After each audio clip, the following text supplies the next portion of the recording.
আজকে বিএনপির ভাইদেরকে একটা কথা বলি, আপনারা হয়তো অনেকে জানেনও না। পৃথিবীতে দ্বিতীয় ইতিহাস আছে কিনা মান্না ভাই জানলে বলবেন, আমি ভাইয়ের কাছ থেকে শুনতে চাইবো। জিয়াউর রহমান তো একজন সামরিক শাসক ছিলেন।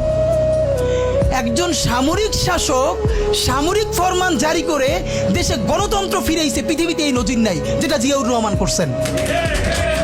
আপনারা কি জানেন এই যে জিয়াউর রহমান গণতন্ত্র ফিরাইলেন, যার মাধ্যমে আওয়ামী লীগও রাজনীতি করার সুযোগ পাইল বাকশালের পর, সেটা কিসের মধ্য দিয়ে? তখন তো সংসদ নাই, সংবিধান তো সংশোধনও করা যাইতেছিল না। কিসের মধ্য দিয়ে? জিয়াউর রহমানের সামরিক ফরমানের মধ্য দিয়ে।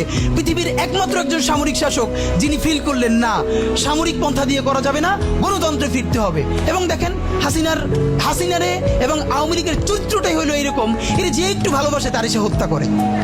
শহীদ প্রেসিডেন্ট জিয়াউর রহমান শেখ হাসিনাকে দেশে আসার অনুমতি দিছিলেন, সুযোগ দিছিলেন এবং বলছে থাক সবাই রাজনীতি করুক। আসার 1 মাসের মধ্যে জিয়াউর রহমান শহীদ হয়ে গেছে, 13 দিনের মধ্যে। এবার দেখেন এই যে আমরা এখন যারা সবাই করতেছি, সুতরাং এটা একটা বিষ। এই বিষের সাথে আমরা কিভাবে লড়াই করব? জাতীয় ঐক্যমত্য তৈরি করতে হবে। সুতরাং পলিটিক্যাল পার্টি এবং সবার প্রতি একটা কথা, প্লিজ আপনারা বিএনপিকে শতভাগ কর্নার করে দিন না।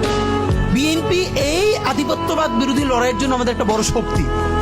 এই শক্তিকে এত বেশি কর্নার করা যাবে না যাতে তারা গিয়ে আওয়ামী লীগের হাত ধরে ফেলে। তারা যদি আওয়ামী লীগের হাত ধরে ফেলে তাহলে লড়াইটা তো আমাদের জন্য আরো কঠিন হয়ে যাবে।